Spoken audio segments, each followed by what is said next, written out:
오늘은 어떤 책 처방이 있을지 기대됩니다. 네. 많은 분들이 기대하고 계십니다. 어떤 책으로 오늘 우리의 마음을 들여다볼까요? 오늘은 한강 작별이라는 단편 소설을 준비를 했어요. 한강 소설가, 네, 시인이기도 한강 씨. 하셨고, 그렇죠? 네.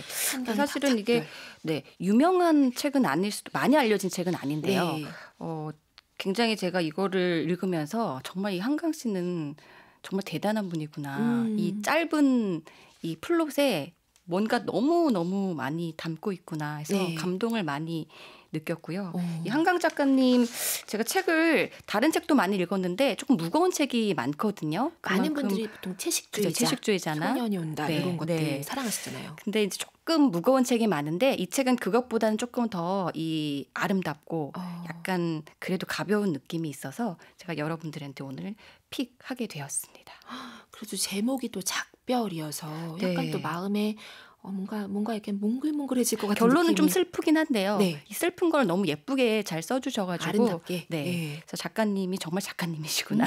네, 많이 느끼던 책이었습니다. 기대가 됩니다. 어떻게 시작이 되는 이야기인가요? 네, 이 주인공이 그녀인데요. 네. 이 여자가 갑자기 그냥 아무런 일도 없이 갑자기 눈사람으로 변하거든요. 벤치에 앉아 있었는데 정신을 차려 보니까 눈사람으로 변한 거예요. 근데 이제 이게 사실 눈사람으로 변한다는 설정이 조금 동화 같은 설정이긴 한데 네. 그 뒤로는 굉장히 현실적으로 얘기가 진행이 됩니다. 그래서 눈사람으로 변하면 하여튼 조금 얘기가 공감이 안 되잖아요. 성인으로서는. 그렇죠. 눈사람을 변한다는 것이 이게 비유인지 그렇죠. 뭔지. 그렇죠. 네, 근데 정말 실제로 눈사람으로 변하는데요.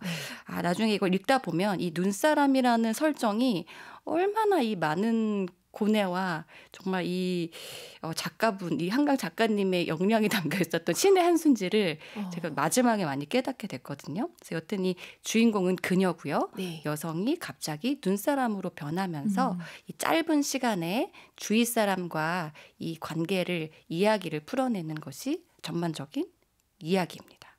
눈사람이라고 하는 거 자주 만드세요?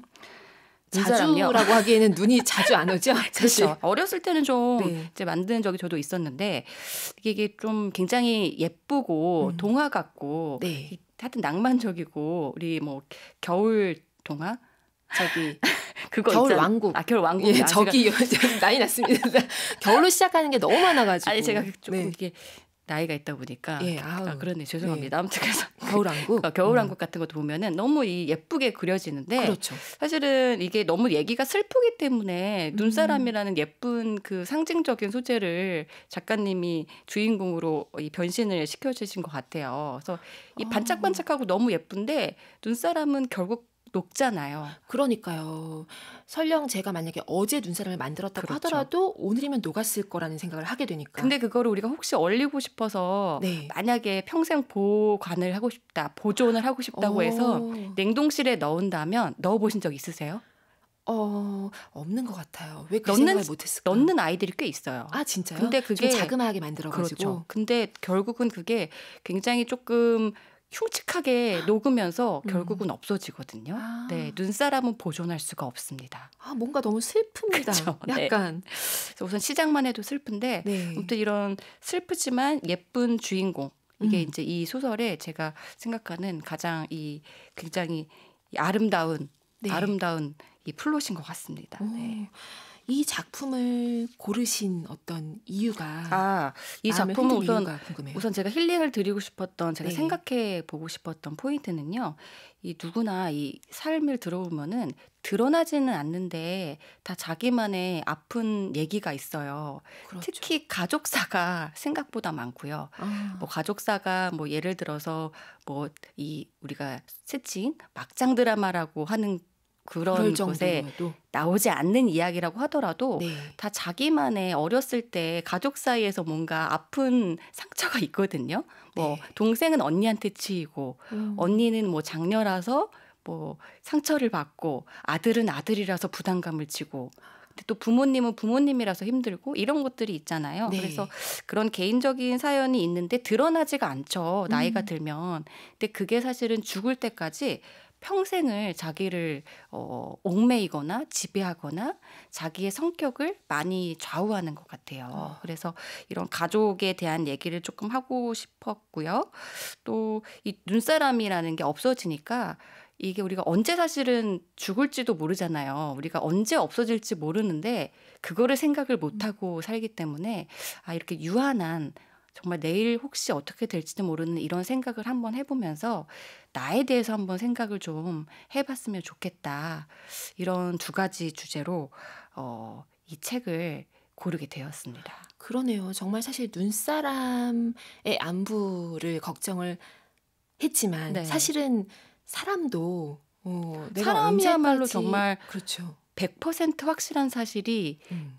죽음이잖아요. 그렇죠. 네. 언제 올지 모르죠, 사실은. 모르죠. 내가 네. 통제할 수가 없고. 통제할 수 없죠. 근데 이 죽음만이 사실은 우리 모두가 동의할 수 있는 100%의 절대적인 사실인데 그거를 우리가 이제 생각을 하면 너무 무겁죠. 네. 그래서 이 소설에서는 어떻게 보면 무겁지 않게 이 죽음이라는 주제를 잘 다룬 것 같기도 한데 이 죽음에 대해서 직접적으로 이야기를 한다기보다는 죽음을 앞뒀을 때 내 주위의 어떤 정말 관계에 대한 네. 어떤 고민들 그리고 이 절대적으로 내가 누군가를 믿고 있는다는 거 신뢰한다는 건 뭘까 이런 것들을 돌아볼 수가 있었고요.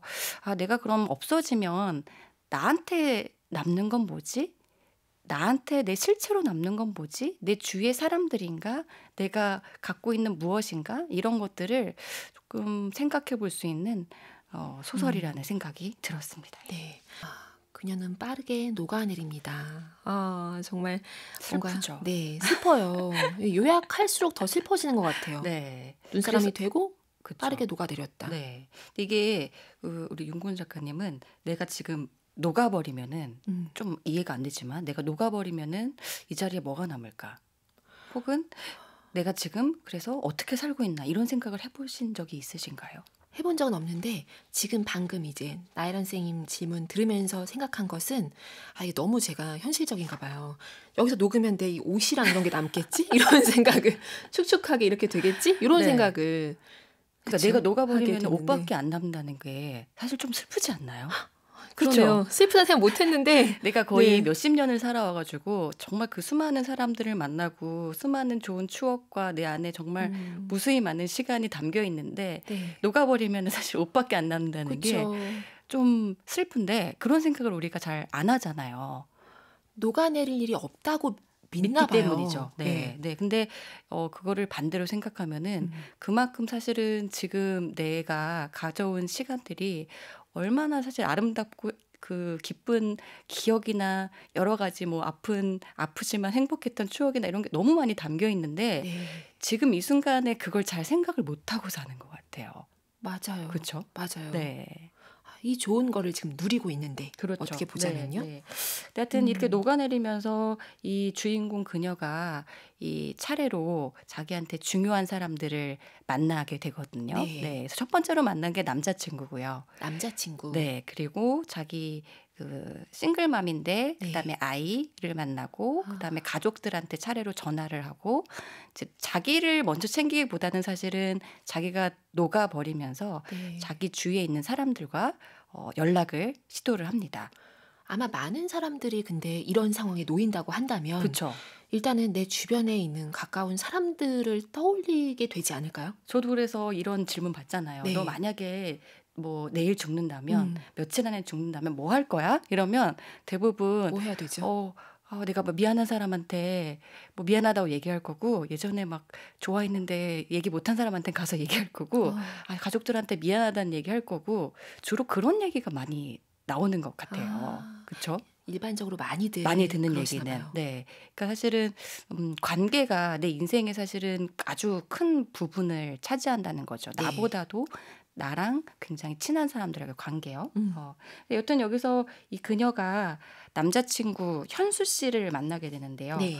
이 현수 씨랑 관계가 조금 현실적이면서 애매모호해요. 현수 씨는 연하고요.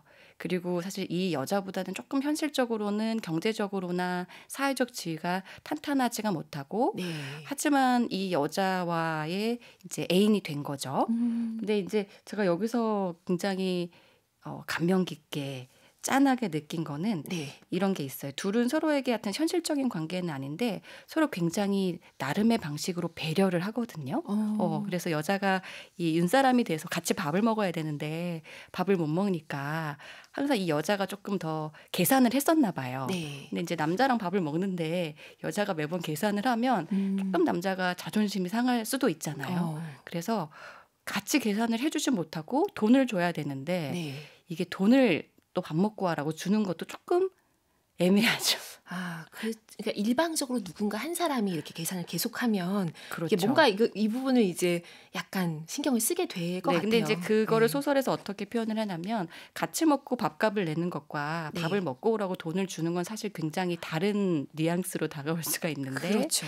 현수 씨한테 돈을 많이 줘야지 이 사람이 상처를 덜 받을지 자존심이 덜 상할지 어떻게 해야 자존심이 덜 상할지 모르겠다라고 여자가 고민을 하거든요. 아, 그래서 그런 마음 씀씀이가 굉장히 좀 저도 많이 배워야겠다고 생각을 했었고 네. 그리고 이제 나중에도 그런 얘기가 나와요. 이게 하여튼 그 여자가 그녀가 이 남자한테 배려를 하는 게 굉장히 많이 참거든요. 남자가 이렇게 어떤 얘기를 해도 이게 내가 어떤 참음으로써 이 관계가 유지되는 거를 네. 역력하게 보여줘가지고 야 이게 관계의 어떤 되게 중요한 부분이 정말 이 배려인데 각자의 방식으로 배려를 하고 있구나라는 거를 보고 우선 되게 좀 저는 많이 반성을 하게 됐어요. 정말 갑자기 눈사람이 되어 금방 사라져버릴지 모르는 상황에 놓이면서 주인공이 지금 자신의 인생을 돌아보고 있습니다. 네. 근데 이게 네. 남자친구 사귀거나 네. 연애를 할 때 보통 특히 여자들은 뭔가 좀 따져묻고 싶은 생각이 있잖아요. 따져 묻고 싶을 네, 때. 뭐, 오빠 왜 이렇게 했어? 혹은 뭐 자기 왜 이거 어떻게 할 거야? 근데 이제 그게 뭐 어떤 꼭 대답을 해주지 않아도 네. 그냥 그런 얘기를 답답해서 하고 싶은데 여기서 이 주인공이 이런 구절이 있어요. 이 주인공도 사람이기 때문에 이제 이렇게 가끔은 대체 어떻게 할 생각이에요? 장기적으로? 라고 묻고 싶었다. 네. 이제 이런 생각이 드는 거죠. 근데 하여튼 이 남자는 장기적으로 계획이 있을 수가 없잖아요. 어렵잖아요.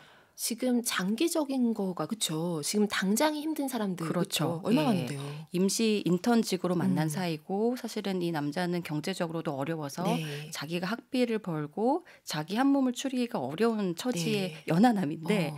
어떤 장기적으로 뭔가를 얘기하고 답답하고 이런 것들을 여자가 얘기하기가 되게 힘들 거란 말이죠. 근데 네. 여튼 마지막에 눈사람이 돼가서 녹아가는 순간에도 내가 그런 질문을 하지 않았기 때문에 이 조심스러운 이 침묵 때문에 이 관계가 지탱되어 왔다는 걸 알았다라는 표현이 있더라고요.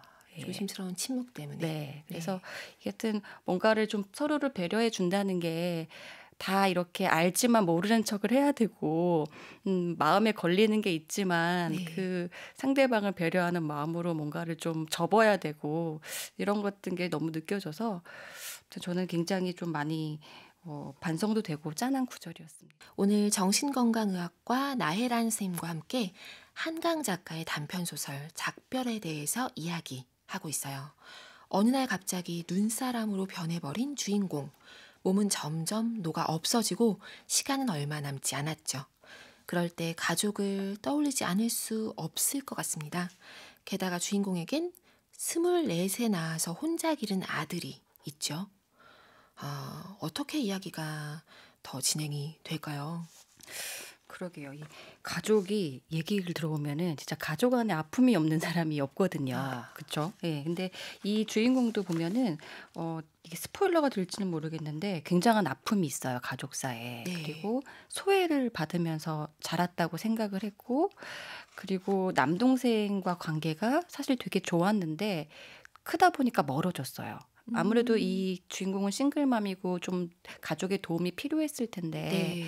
보면은 가족이라고 해도 사실은 타인이기 때문에 내 입장을 완전하게 이해를 해주거나 항상 내 편을 들어줄 수는 없는 때가 많잖아요. 그렇죠. 네. 근데 이제 가족한테 자꾸 그런 걸 서로 기대하니까 가장 큰 상처를 받게 되고 그런 게 가족이 근데 떼낼 수가 없는 거잖아요. 그래서 제가 굉장히 이 마음이 짠했던 구절은 뭐냐면요. 네. 그녀가 이제 마지막에 남동생한테 전화를 하는데요.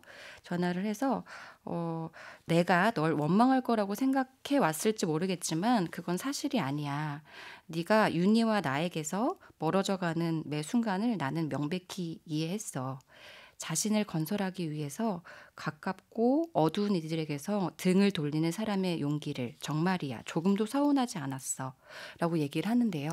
이 가족이긴 하지만 상대방이 힘들 때 거기에 사실은 같이 항상 가기가 참 어려울 것 같거든요. 맞아요. 가족이 그래서 더 어려운 것 같아요. 어렵죠. 타인보다도. 그래서 사실은 굉장히 가까웠는데 그런 얘기를 하죠. 아, 정말 미안했어. 우리가 어렸을 때는 고작 이런 문제로 사이가 멀어지게 될 거라고는 생각 못 했는데. 라고 얘기를 하는데 누나가 이제 남동생한테 얘기를 하는 건데요. 네.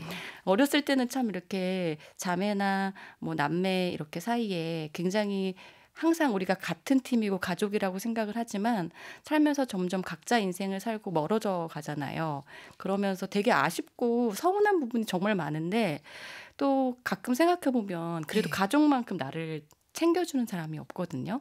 그래서 이런 것들을 그녀라는 주인공이 마지막에야 사실 내가 너를 미워한 게 아니고 충분히 너도 너의 인생을 살기 위해서 그렇게 했다는 거를 나 충분히 이해하고 있어라고 얘기하는 게 너무 정말 짠하더라고요. 또 주인공과 그 아들의 대화도요. 그렇죠. 애틋하면서도 현실적입니다. 네. 엄마와 아들 사이에서 거리가 약간 느껴지기도 하고. 그렇죠. 아들이 이제 좀 컸잖아요. 네. 예, 컸고 큰 아들이 사실 엄마를 그렇게 챙겨주지 않았는데 이 싱글맘이기 때문에 항상 어렸을 때는 아들을 못 챙겨줘서 너무 시간을 많이 못 보내줘서 아쉬운데요. 이 마지막 순간에 이 끝말잇기를 하거든요. 네. 예, 근데 이 끝말잇기가 너무 짠한 게 이 첫 번째 단어의 시작이 행복으로 시작을 해요. 마지막 순간에. 그리고 나머지 행복, 복덩이 이렇게 생각을 이렇게 시작을 해서 연결이 되는데 사실은 이 소설 전반적으로 흐르는 이 큰 키워드가 네. 관계나 연결이거든요. 그래서 이 끝말잇기가 참 저는 정말 좋은 이 설정이라고 훌륭한 설정이라고 생각을 그러네요. 하기도 했는데요. 예, 마지막에 결국은 헤어지는 순간에 아들이랑 끝말잇기를 하고요. 제가 이 아들과의 관계에서 굉장히 감동받았던 구절은요.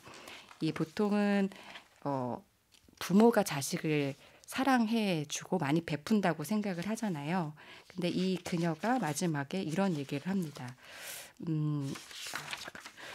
정말 이게 오늘도 수많은 좋은 구절이 너무 많아가지고, 네, 좋은 구절이 너무 많아가지고, 네, 네, 여기 있네요. 네. 이 어렸을 때 이 싱글맘으로서 그녀가 아이를 윤희를 키우면서 왜 그날따라 아기는 보채지 않은 채 그녀가 눈을 뜨기 기다리며 가만히 지켜보고 있었다. 둘의 눈이 마주친 순간 아기가 소리 없이 웃었다. 그렇게 절대적인 믿음이 담긴 웃음을 그녀는 그날 처음 보았다. 흔히 말하는 절대적인 사랑은 모성애가 아니라 아기가 엄마에게 품은 사랑일지 모른다고, 신의 사랑이란 게 있다면 그런 것일지도 모른다고 생각했었다. 라는 구절이 있는데 진짜 애기들 보면 아무 그런 셈이 없이 사람을 좋아하고 이 원하는 눈빛이 너무 그쵸. 마음을 풍성하게 해주잖아요. 완전히 100% 의지하고 네. 웃는. 그렇죠. 이 표현에 의하면 불순물도 없이 밝았다고 말할 수 있는 한순간. 그래서 이게 진짜 이 절대적인 신뢰관계란 이런 느낌이구나. 네. 라는 정말 이 가슴이 짠한 구절이 있었는데 여튼 이 구절과 대꾸가 되게 이 그녀가 남자친구한테 그런 느낌을 받았던 적이 있어요. 네. 그래서 남자친구의 방에서도 이 절대적인 신뢰만이 둘 사이에 존재한다고 느꼈었다. 라는 그 그녀가 믿음을 가졌던 부분이 있거든요. 그래서 여튼 근데 이게 참 사람의 관계, 연결, 절대적인 믿음, 신뢰 이런 것들이 나를 구성하는 정말 어떻게 보면 거의 전부구나라는 것들을 보면서 나한테 중요한 사람은 누구지? 다시 한번 좀 생각을 저도 해보게 됐었습니다. 그러네요. 저는 이 아까 말씀하신 그 연결의 느낌으로 이제 끝말잇기가 상당히 잘 어울리는 그렇죠. 놀이잖아요. 네. 끝말잇기. 근데 생각해 보면 이 끝말잇기가 굉장히 잘 끊겨요 또. 끊기죠. 막히고. 그러니까 이런 부분도 같이 모순적이지만 같이 보여주는 것 같아서 네. 뭔가 이 눈사람 유한할 수 없는 것도 그렇고. 근데 정말 재밌게 네. 이 구절에서요, 이 소설에서 남자친구랑 처음 이 썸을 타다가 관계가 이어진 게 국수를 주면서 시작을 해요. 국수. 네, 여자가 국수를 이렇게 덜어주는데요.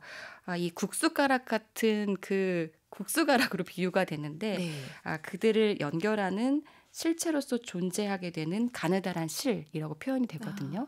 그래서 그녀가 이게 뭔지 모르겠다라고 속으로 고민하니까 남자가 아주 멋있게 얘기를 합니다. 그게 바로 사랑인 거야 라고 얘기를 해주거든요. 그래서 이 남자친구는 현실적으로는 조금 부족하거나 여자에게 현실적 도움을 못 줄 수도 있지만 이런 절대적인 믿음을 주는 버팀목 같은 존재였고 네. 또 어떤 사랑이란 감정에 대해서 깨우쳐주는 이런 존재였기 때문에 정말 각자만의 방식은 다르지만 서로를 배려하고 이런 신뢰를 주는 관계였다는 것을 정말 소설에서 잘 설정을 해 놓으셨더라고요. 지금 한번 우리 카페인 분들 사연을 네. 엄청 많이 보내주고 그러네요. 계십니다. 예, 좀 보고 갈게요. 네. 일단 김지윤님, 눈사람이 녹을 때쯤 결국 관계가 남아 주변 사람들을 만나고 챙기는 것이 아닐까라는 이야기를 들으니 평소에 주변을 잘 챙겨야 할 것 같다는 생각이 많이 들어요. 친구도 잘 못 만났는데 코로나19 상황만 끝나면 친구들도 좀 챙겨야겠어요. 네.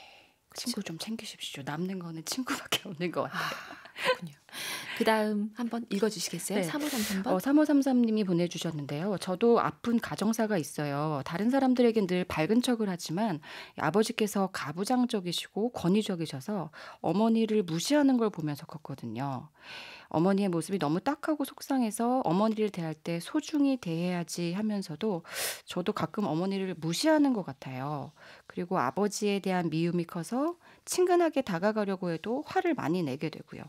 그러다 보니 가장 가까워야 할 가족들에게 너무 못나게 구는 것 같아 속상합니다. 어떻게 하면 이 상황으로부터 자유로워질까요? 라고 보내주셨네요. 이런 집이 정말 많아요, 사실 근데. 그렇군요. 네. 그리고 이 부부관계, 어머님 아버지는 사실 부부관계고 네. 제가 어머님 아버지를 대할 때는 부모잖아요. 그렇죠. 어떻게 보면은 사랑의 그 결이 되게 다를 수 있다고 생각을 하는데 남녀 관계이고 저랑은 완전히 절대적인 또 부모 자식 관계니까요. 네. 근데 결국은 이게 같이 오랜 시간을 한 가족으로 이 뭉쳐서 시간을 보냈기 때문에 참 이런 거가 내가 상대방을 대할 때도 그런 것들이 은연중에 자꾸 반복이 되고요.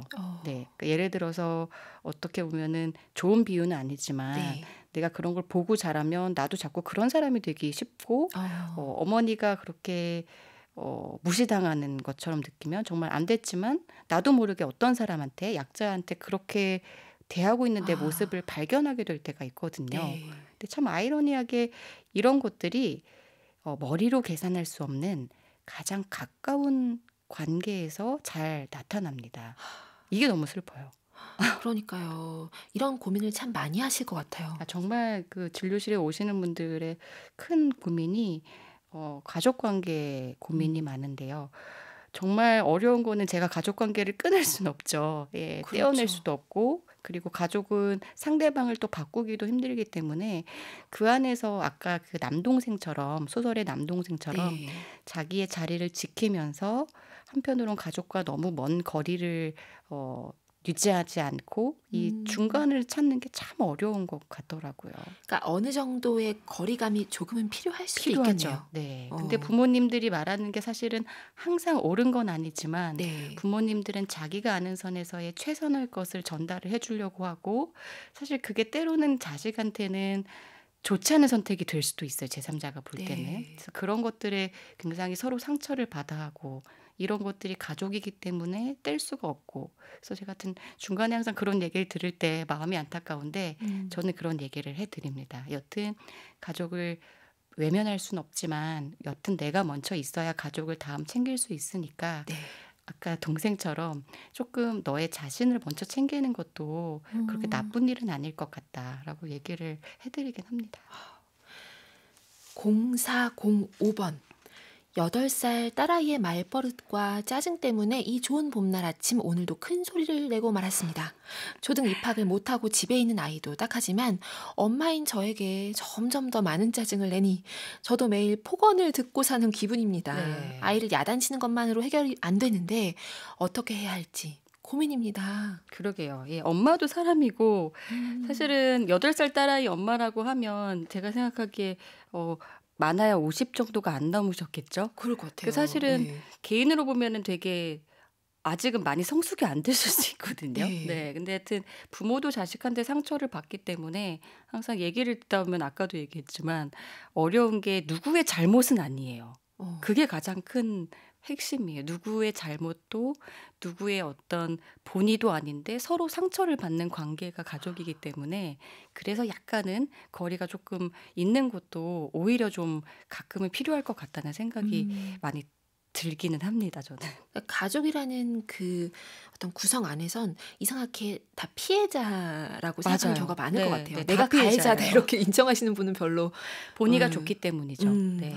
그렇군요. 그렇죠. 예. 노래 한 곡을 듣고 와서 이야기 나눌게요. 벤 폴즈의 Still Fighting It. 윤고은의 EBS 북카페 나혜란 선생님과 함께 마음을 들여다보는 시간. 오늘은 한강 작가의 단편소설 작별에 대한 이야기 나누고 있습니다. 사연을 하나만 더 네. 볼게요. 신미경님 사연 좀 소개 부탁드릴게요. 신미경 님이 목까지 차오르는 질문들을 꾸역꾸역 참고 살다 보면 어느 날 비명처럼 터져 나오는 것 같아요. 그래서 오히려 평소에 조금씩 부드럽게 풀어놓는 게 낫지 않나 생각해요. 물론 상대에 따라 다르겠지만요. 라고 보내주셨네요. 이 신미경 님의 해안 정말 절대 공감합니다. 예. 어, 이게 그래서 정말 조심스러운 배려는 항상 관계의 핵심이긴 하지만 네. 이게 자기가 이거를 잘 해소하지 못하면 오히려 어느 순간 엄청난 이 후폭풍으로 상대를 공격할 수가 있거든요.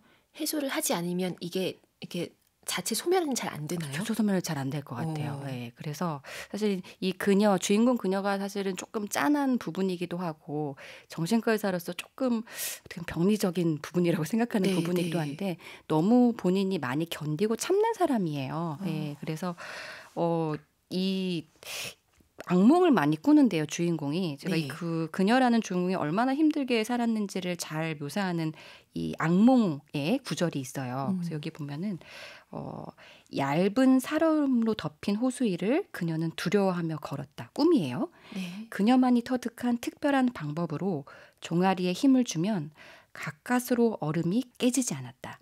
몸무게를 극도로 가볍게 만들려면 호흡과 무게중심을 완벽하게 조절해야 했다. 실수하는 한순간 몸이 무거워졌다. 얼음이 깨지면 그걸로 끝이었다. 이게 꿈인데요. 이게 참 보면 이 처음에 눈사람 될 때 소설에서 이 눈사람이 움직임이 둔해졌지만 몸무게 자체가 굉장히 가벼워졌다고 네. 표현을 하거든요. 그만큼 사실은 이 우리가 살면서 얼마나 이 많은 삶의 짐을 지고 있는지를 단적으로 좀 보여주는 구절인 것 같고 이 주인공 그녀가 꿈에서 매번 이렇게 그 반복적으로 사투를 벌이는 거예요. 네. 그 부분이 너무 짠해서 이 몸을 사실 가볍게 한다는 표현이 사실 우리가 인생에 많이 들고 있는 짐이나 숙제나 내 목표나 이런 것들 좀 내려놔도 좋겠다라는 깨우침을 주는 구절이어서 이 부분도 제가 좀 꼭 소개를 해드리고 싶었습니다. 그러니까요. 얼마나 우리가 지금 인식 못하는 사이에도 이고 지고 있는 것들이 많죠. 많을까요? 네, 많죠. 네. 7333번으로 시골에 계시는 아버님이 결혼 후 남편과 제게 하신 이야기가 늘 마음에 남아요. 나무에 잔가지를 치는 건 괜찮지만 뿌리를 건드리면 죽게 된다. 살면서 서로 힘들 때에도 서로의 뿌리는 상처 입히지 말고 건들지 않도록 해라. 그 상처가 아주 오래 가고 회복이 안 될 수도 있단다. 이런 말씀을 그러니까 이게 해주셨네요. 그 어르신들 저희도 할머니나 할아버님들이 얘기해 주시는 거 보면은 이 지적 수준에 상관없이 너무 큰 깨달음이 올 때가 많아서 정말 이 7333님 이 시아버님이시겠죠. 네. 이 말씀 정말 저도 새겨 듣도록 하겠습니다. 그러니까요. 이게 어르신들이 하시는 말씀은 당장 들을 때는 몰라도 살다 보면 그래 그 말이 그래서 이렇게 네. 알게 되는 경우가 통계적으로 맞습니다. 많은 것 같아요. 하여튼 마지막에 그래서 이제 결국은 눈사람이 녹을 거잖아요. 그래서 마지막 구절로 가보면 마지막 구절 가기가 싫은데 슬플 것 같아요. 네, 그래서 이제 이 굉장히 중요한 포인트가 뭐냐면요. 네. 아들 윤도 이름이 있고요. 남자친구 현수 씨도 이름이 있는데 이 주인공은 그녀로 끝나요. 내가 없어요. 그래서 네. 굉장히 이게 마지막까지도 굉장히 좋은 설정이었던 것 같고요. 저는 안타까운. 근데 이제 마지막에 그녀가 자기에 대해서 혼자 생각을 하고 싶어 합니다. 네. 그 윤희도 그렇고 남자친구도 그렇고 시간을 보내고 싶지만 그래서 이런 구절이 있어요. 그녀 자신의 삶이라고 불렸던 몇십 년의 시간에 대해 잠시라도 제대로 생각을 하고 싶었다. 정말로 집중할 수 있다면 평소라면 떠오르지 않았을 기억들을 좀 더 되찾게 될지도 모른다.